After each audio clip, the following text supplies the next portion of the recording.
Thiruvananthapuram corporation കൗൺസിലിന്റെ നിർണായക യോഗത്തിന്റെ തത്സമയ ദൃശ്യങ്ങളിലേക്കാണ് നമ്മൾ ഇപ്പോൾ പോകുന്നത്. പ്രിയ നടൻ സലിംകുമാർ ഓർമ്മയായി. അനായാസമായ അഭിനയ ശൈലിയും സ്വാഭാവിക നർമ്മഭാവനയും കൊണ്ട് വളരെ വേഗത്തിൽ ജനപ്രീതി ആർജിച്ച നടനായിരുന്നു. അദ്ദേഹത്തിന്റെ ഓർമ്മകൾക്ക് മുമ്പിൽ അനുശോചനം രേഖപ്പെടുത്തുന്നു.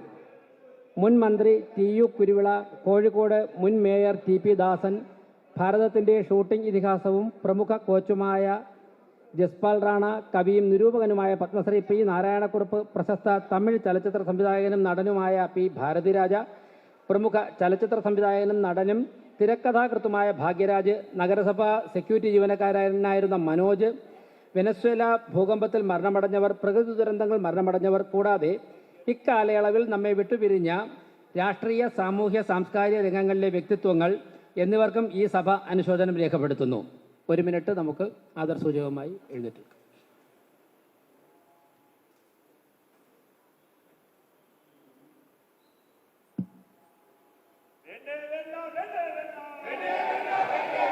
നമ്മുടെ ഇന്നത്തെ കൗൺസിൽ യോഗം തുടങ്ങുന്നതിന് മുൻപ് സംസ്ഥാന സർക്കാരിൻ്റെ ഒരു വികസന പദ്ധതിയിലുള്ള നിലപാടുമായി ബന്ധപ്പെട്ട ഒരു 30 സെക്കൻഡുള്ള ഒരു വീഡിയോ ഒന്ന് കണ്ടതിന് ശേഷം നമുക്ക് കൗൺസിൽ നടപടികളിൽ തുടങ്ങാം. അംഗങ്ങൾക്കൊക്കെ തന്നെ ചർച്ചയിൽ പങ്കെടുത്ത് അഭിപ്രായം പറയാം.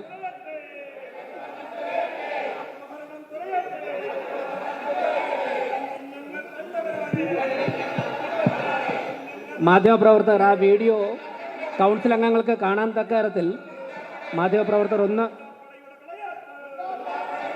ഒന്ന് സൈഡിലോട്ടൊന്ന് കൊടുക്കണം. മാധ്യമപ്രവർത്തകർ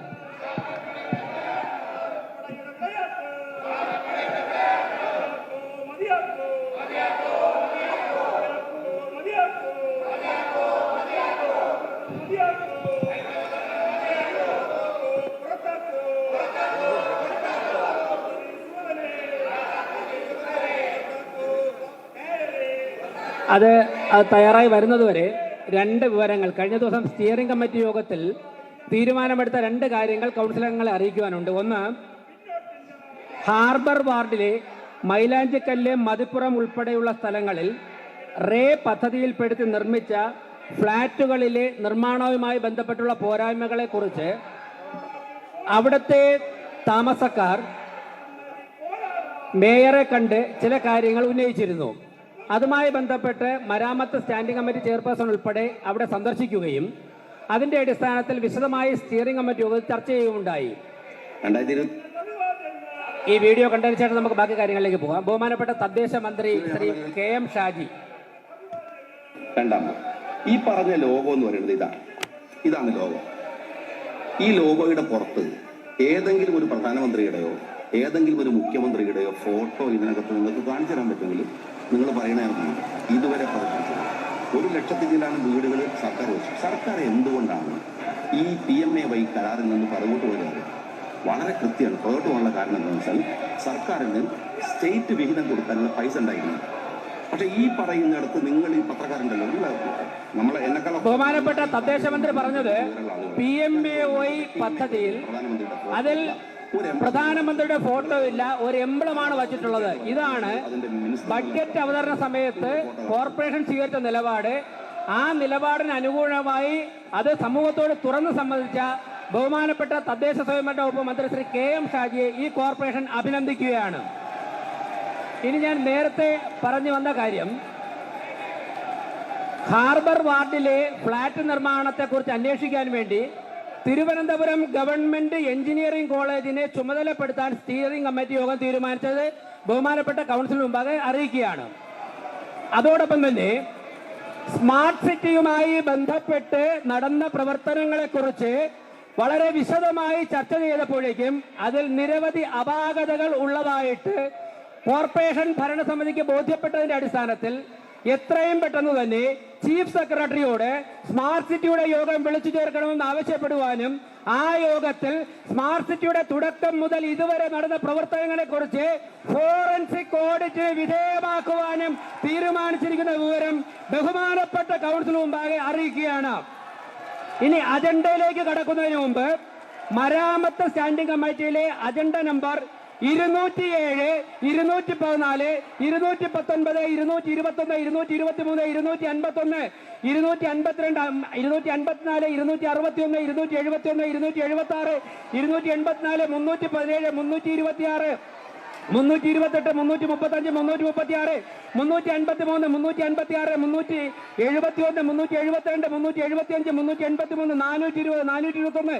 427, 435, 436, 456, 475, 479, 497 എന്നീ അജണ്ടകൾ മാറ്റിവെച്ചിരിക്കുന്ന വിവരം അറിയിക്കുകയാണ്.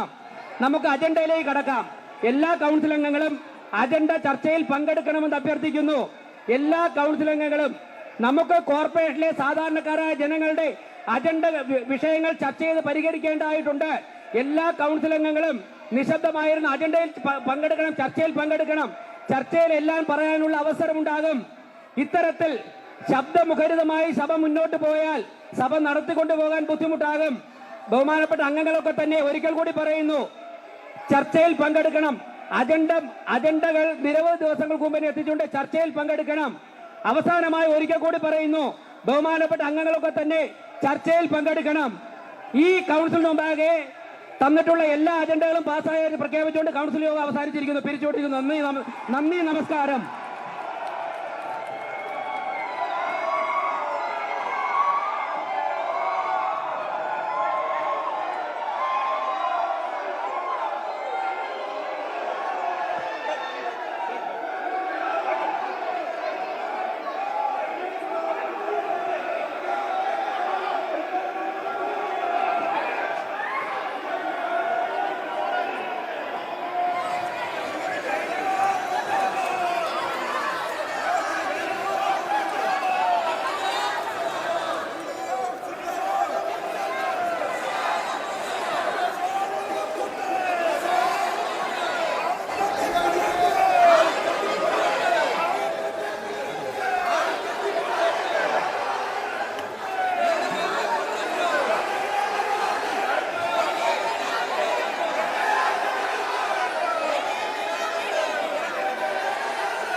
ഏറെ നിർണായകമായ യോഗത്തിന്റെ തത്സമയ ദൃശ്യങ്ങളാണ് നമ്മൾ കണ്ടത്.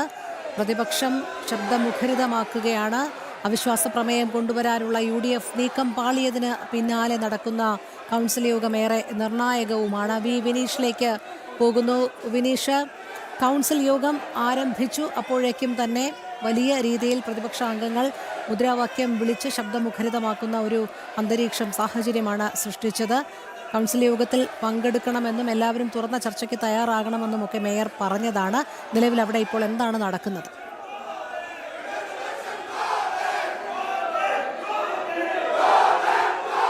നിലവിൽ കൗൺസിൽ യോഗം അവസാനിപ്പിച്ച് മേയർ പോയിരിക്കുകയാണ്. നിലവിലെ സാഹചര്യത്തിൽ ആദ്യഘട്ടത്തിൽ കൗൺസിൽ യോഗം ആരംഭിക്കുന്ന സമയത്ത് തന്നെ പ്രതിഷേധവുമായി CPM-ന്റെ കൗൺസിലർമാർ രംഗത്തെത്തുന്നു. കോൺഗ്രസിൻ്റെ കൗൺസിലർമാരും ഒരുമിച്ച് സംഘടിതമായി രംഗത്തെത്തുന്ന കാഴ്ചയാണ് നമുക്ക് കാണാൻ സാധിച്ചത്. അതിനുശേഷമാണ് നമുക്ക് ഇപ്പോഴത്തെ സാഹചര്യത്തിൽ നമ്മൾ ദൃശ്യങ്ങൾ കാണുന്നതിന് പോലെ മേയർക്ക് അഭിവാദ്യം ചെയ്തുകൊണ്ട് BJP കൗൺസിലർമാർ രംഗത്തെത്തുന്നു. ഒപ്പം തന്നെ CPM കൗൺസിലർമാർ ഇപ്പോൾ നടുത്തളത്തിൽ ഇറങ്ങി നിന്ന്, സഭയുടെ നടുത്തളത്തിൽ ഇറങ്ങി നിന്ന് പ്രതിഷേധം ഉന്നയിക്കുകയാണ്. എന്തിനാണ് പ്രതിഷേധം എന്ന നിലപാട് ഇപ്പോഴും ഇവരാരും തന്നെ വ്യക്തമാക്കാത്ത ഒരു സാഹചര്യം. പ്രത്യേകിച്ച് നേരത്തെ തന്നെ സുഗതൻ എന്ന BJP-യുടെ കൗൺസിലർ, ആ കൗൺസിലറെ പേരിൽ സർക്കാർ കാപ്പ ചുമത്തി. അതുകൊണ്ട് ഈ കൗൺസിലറെ പുറത്താക്കണമെന്ന ആവശ്യമാണ് നിലവിൽ ഇപ്പോൾ CPM ആവശ്യം കൗൺസിൽ യോഗത്തിൽ ഉന്നയിക്കുന്നത്. പക്ഷേ കോടതിയിൽ വരെ CPM-ന്റെ കൗൺസിലർമാർ എത്തിയതാണ്. കോടതിയിൽ പോകുന്ന സമയത്ത് കോടതി നിലപാട് വ്യക്തമാക്കിയത് ഇത്തരത്തിലാണ്. ജനാധിപത്യപരമായ ഒരു തെരഞ്ഞെടുപ്പ് നടന്ന ഘട്ടത്തിൽ അതിൽ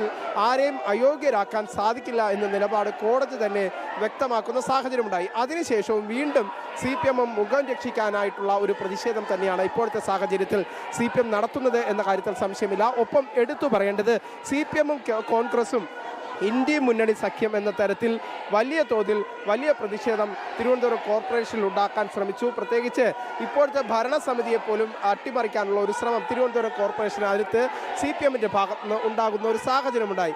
അത് തന്നെയാണ് ഇപ്പോൾ നമുക്ക് കാണാൻ സാധിക്കുന്നത്. എന്തായിരുന്നാലും ആ ഒരു സാഹചര്യത്തിൽ കോറം തികയ്ക്കാൻ നിലവിലെ സാഹചര്യത്തിൽ കോൺഗ്രസിനോ CPM-നോ സാധിക്കാത്ത ഒരു സാഹചര്യമാണ് നിലനിൽക്കുന്നത് എന്നതാണ് പ്രധാനപ്പെട്ട കാര്യം. എന്തായിരുന്നാലും കൂടുതൽ കോൺഗ്രസ് അവിശ്വാസ പ്രമേയവുമായി ചെയ്യുന്ന ഘട്ടത്തിൽ പോലും നമുക്ക് മനസ്സിലാക്കാൻ സാധിക്കുന്നത് ഇത്തരത്തിലാണ്. കോറം തികയ്ക്കാനോ അല്ലെങ്കിൽ അവിശ്വാസ പ്രമേയം കൊണ്ടുവന്ന് കൂടുതൽ വോട്ടുകൾ നേടാനോ കോൺഗ്രസിനോ CPM-നോ ഇപ്പോൾ തിരുവനന്തപുരം കോർപ്പറേഷൻ സാധിക്കില്ല. പക്ഷേ നിലവിൽ വലിയൊരു കോലാഹലം സൃഷ്ടിച്ചുകൊണ്ട് ഭരണസമിതിക്കെതിരെ പ്രതിഷേധം സൃഷ്ടിക്കുക എന്ന ലക്ഷ്യം മാത്രമാണ് തിരുവനന്തപുരം കോർപ്പറേഷനിൽ ഇപ്പോൾ CPM നടത്തിയത്. CPM-ഉം കോൺഗ്രസും ഒരുമിച്ച് കൂട്ടുകൂടി നടത്തിയത് എന്ന കാര്യത്തിൽ സംശയമില്ല. എന്തായിരുന്നാലും നിലവിലെ സാഹചര്യത്തിൽ അവിശ്വാസവുമായി ഇരു കൂട്ടർക്കും മുന്നോട്ട് പോകാൻ കഴിയാത്ത സാഹചര്യമാണ് ഉണ്ടായിരിക്കുന്നത്. എന്തായിരുന്നാലും കൗൺസിലിൽ വച്ച 517 അജണ്ടകളും പാസ്സാക്കി എന്ന നിലപാട് സ്വീകരിച്ചുകൊണ്ടാണ് ഇപ്പോൾ കൗൺസിലറിൻ്റെ 501 അജണ്ടകളായിരുന്നു കൗൺസിൽ യോഗത്തിലുണ്ടായത്. ആ 501 അജണ്ടകളും പാസ്സാക്കിയിരിക്കുന്നു എന്ന നിലപാട് വ്യക്തമാക്കിക്കൊണ്ട് കോർപ്പറേഷനിൽ നടുത്തളത്തിലിറങ്ങി CPM പ്രതിഷേധം ഉന്നയിച്ച സാഹചര്യത്തിൽ അദ്ദേഹം കൗൺസിൽ യോഗം അവസാനിപ്പിച്ചതായും മേയർ തന്നെ പ്രഖ്യാപിച്ച് മടങ്ങുന്ന സാഹചര്യമായിരുന്നു നമുക്ക് കാണാൻ സാധിച്ചത്.